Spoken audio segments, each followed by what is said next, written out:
ከ2 ሚሊዮን ብር በላይ አሰባሰቡ። ፌስታል ይዘው ጎዳና ወጡ። አሜሪካዊው ደራሲ ዊሊያም ፎክነር ጠቅላላ ችግሮቻችንን ማሸነፍ ብንችል ጊዜ ብቸኛው ችግራችን ሆኖ ይቀራል ይለናል። ታላቁ የኢትዮጵያ የሥነ ጽሑፍ ሀያሲ አብደላ እዝራ ደግሞ ደቂቃዎች ሰውን ወደ አፈርነት የሚለውጡ ትሎች ናቸው ይላቸዋል። ያም ሆኖ በገባውን ምድር ፀሐይን ገትሮ ከያዘው ኢያሱ ጀምሮ በርካቶች ከጊዜ ጋር ግብ ይዘው ታግለው የጣሉ ሮጠው የቀደሙ አልጠፉም። ከጊዜ ላይ ቀናት፣ ከቀናት ላይ ሰዓታት፣ ከሰዓታት ላይ ደቂቃና ሰከንድን አትርፈው ኖረው ሰርተው አለፉ ለመባል የሚተጉ ጥቂት የማይባሉ ሰዎች አሉ። ከነዚህ ውስጥ ብሩህ ተስፋ የመልካሞች ስብስብ የኢሞ ግሩፕ ያሰባሰባቸው ባለመልካም ልቦች ተጠቃሽ ናቸው። ውድና የተከበራችሁ የብሩህ ተስፋ የመልካሞች ስብስብ የዩቲዩብ ቻናል ቤተሰቦች ይህንን ቪዲዮ ላይክ እያደረጋችሁ ቻናላችንንም ሰብስክራይብ ያላደረጋችሁ ሰብስክራይብ እንድታደርጉ በማስታወስ ወደ መሰናዷችን እናሳልጥ። የብሩህ ተስፋ አባላት አየሩን ቀዝፈው ደመናውን ድኸው ከጊዜ ጋር ግብ ገጥመው መስከረም 2015 ዓመተ ምህረት ደሴ ደርሰዋል። ለምን የሚለውን ከመመለሳችን በፊት ስለ ደሴ ትንሽ እንበል። አይጠየፍ ሆኖ ይታያል ገራዶ ልቤ ደጃደር የደሴን ልጅ ወዶ። አይጠየፍ ሆኖ ይታያል ኩታበር ፍቅር የለከፈኝ በደሴ ልጅ ነበር። አይጠየፍ ሆኖ ይታያል ቦርከና መቼ ይጠገባል ደሴና ቁንጅና። አይጠየፍ ሆኖ ይታያል ኮምቦልቻ እየበላሁ ወፈርኩ የሷን ከንፈር ብቻ። አይጠየፍ ሆኖ ይታያል ጀሜ ተርበት ብቼ ቀረሁ በፍቅሯ ታመሜ። አይጠየፍ ሆኖ ይታያል ከሚሴ ፍቅር ያልገባው ሰው ምን ያደርጋል ደሴ። ሆጤ ሜዳ ለቦረቀ ከሞሚ ምንጭ ለጠለቀ ጦሳ ዘልቆ ለሞዘቀ ሁሉ የሚዘፍናት ዜማ ነች።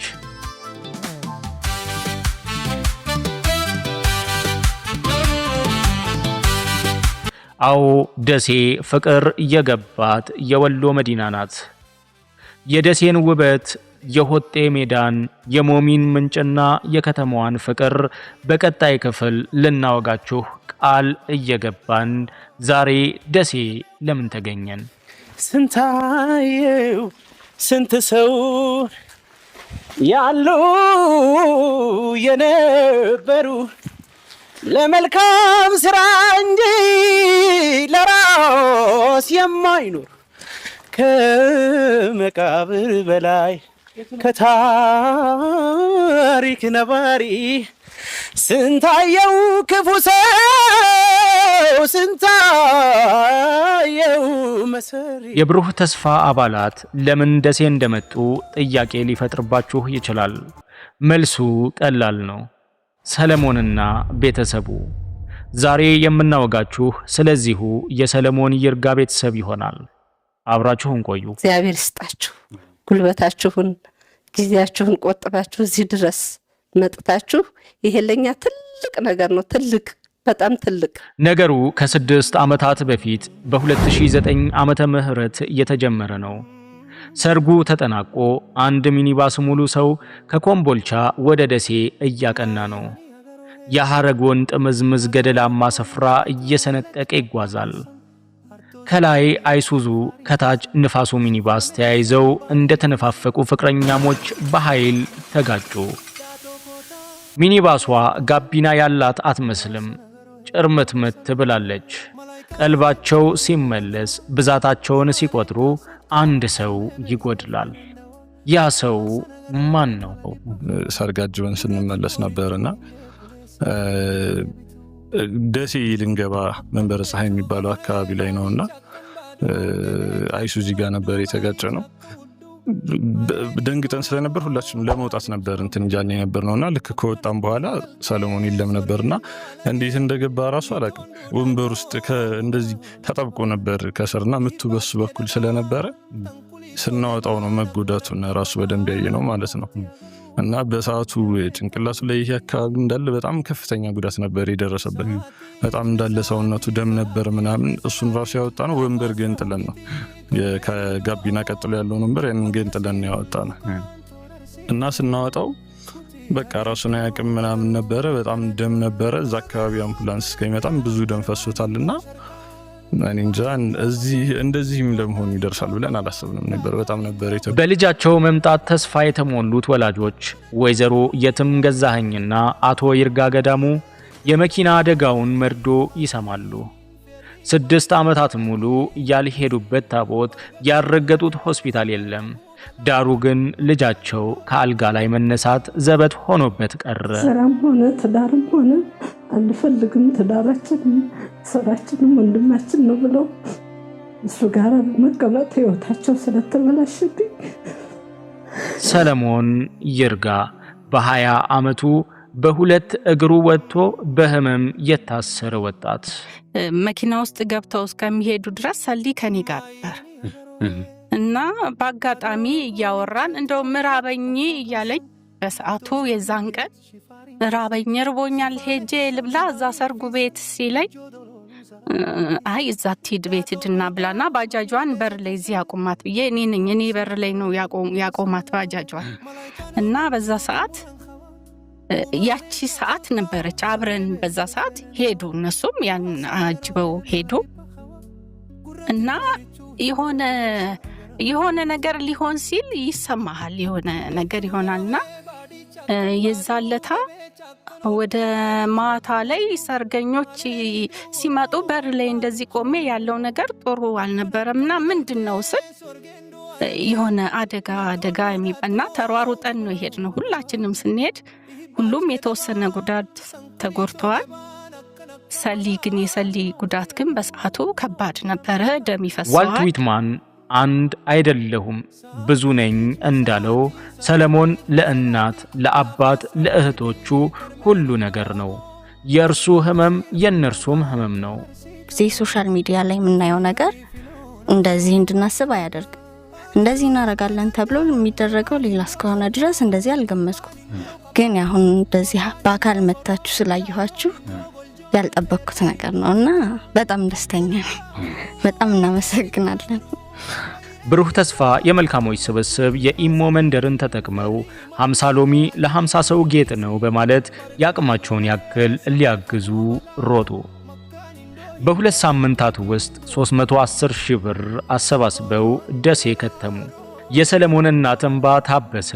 ነገር ግን ለሕክምና የሚያስፈልገው $31,000 ስለነበር ደስታው ሙሉ አልነበረም። መስጠት አሁንም እንድሰጥ ነው የሚገፋፋ። የሚያጎድልብህ ነገር የለም። የበለጠ የምታገኝበት ነገር አለ ከጀርባ እና ያ ነገር ለእናንተ አሁንም እንደዚሁ ይወጣል፣ ትሰጣላችሁ። ፈጣሪ ደግሞ በዛው ልክ ይተካል። የበለጠ ድሃም ይሆን ሰው ግን ሰጥቶ የለም ነው የምትለው። ያን አሁንም ብትጠቀሙበት እናንተ ደስ ይለኛል። እና በአጠቃላይ እንግዲህ ብሩህ ተስፋ ከእናንተ ያየሁት የተረዳሁት የደግነት ጥጉ ምንድን ነው? መዳረሻው ምንድን ነው? ትልቁን ደግነት ሲባል በቃ መጨረሻው እናንተ ላይ አይቼዋለሁ። ምን ማታውቁትም ሰለሞንን በስም ነው ቪዲዮን ያያችሁት። ከምንም ተነስቶ እንግዲህ ልባችሁ ሐዘንን ጫረ፣ ያ ሐዘን አሰባሰበ ወይም ወደ ቡድኑ ሄደ። አንድ ላይ የቻለ ከአቅም በላይ ሁሉ ያወጣ ያደረገ ሰው እንዳለ አስባለሁ። ይህ ደግሞ የሚቆምም አይመስለኝም። እንግዲህ እንደምስካልቻላችሁ ድረስ የሚቀጥል ይመስለኛል። ሌላም መንገዶች ሁሉ ይሞከራሉ እና ሰሊ ድኖ የእናንተ አባል ሆኖ እኔም ራሴ ዕድሜ ሰጥቶኛል እናንተ ጋር ሆኜ ብሰራ ህልሜ ነው።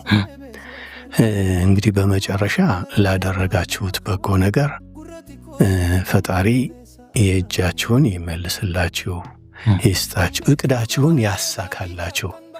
ውጭ ሲሄድ አንድ ሰው እቅድ አለው፣ ዓላማ አለው፣ መድረሻ አለው። ያም መድረሻውን አሳክቶለት እንዲሁ ለፈጣሪ ሁላችን የምናመሰግንበትን ዕድሜ እመኛለሁ። ለእናንተ እግዚአብሔር ይስጣችሁ፣ ክብረቱን ይስጣችሁ፣ ክበሩ ብለው ይሄ ነው። እኔ ምን ልበላችሁ፣ እናንተን እኔ ምንም እምላችሁ የለም። እግዚአብሔር አምላክ አብዝቶ ይስጣችሁ፣ እድሜና ጤና ሰጥቶ አብዝቶ ለሱ እንዳሰባችሁለት ለእናንተም ይሰብላችሁ።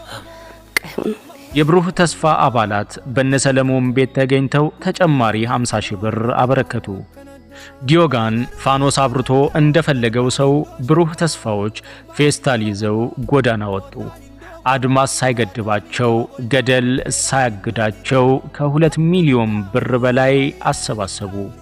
አባትና እህቱን አብረው ከሰለሞን ጋር ለሕክምና ወደ ታይላንድ ላኳቸው። ፈጣሪ ሁሌም ከኛ ጋር ነው። ይሄ ፓሽን ኤንድ ፌዝ የሚባል ነገር አለ። እምነትና ጽናት በጣም ከመጠን በላይ ግሩፕ ላይ በጣም ብዙ ነገሮች አጋጥመውናል። እስከዛሬም በምንሄድበት ነገር ሁሉ መልካምነት ሲታሰብ ከመጠን በላይ እኔ እንደው ሰዋዊ ባህሪም ስላለ የሆነ ዳርክ የሆነ እይታም አለ።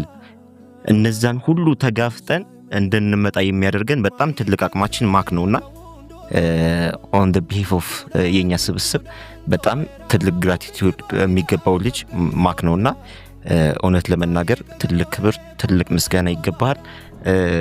ይሄንን ጊዜ ግን ሌላ ጊዜ ደግመ ነው ሁሌ ላለሁኝ እኔ ከዚህ በፊት አሚናት እግዚአብሔር ብሎልን እንደው ቆመሽ ብትጂ እያለን የምናወራበት ጊዜ ነበርና በሬ ጥለን ተገናኝተን ምናምን እንል ነበር እና ሰሌ ቆሞ እዚህ ቤት ውስጥ የሆነ እርድ ፈጽመን ለመብላት እንኳን ባይሆን የሆነ ሆይታ ፌሽታ እንደዚህ እንደው እየዘለልን የምናደርግበት አይነት ኦኬዥን እንዲመጣ በጣም የአምላክ ፈቃድ እንዲሆን ከልቤ ከመጠን በላይ እመኛለሁኝ።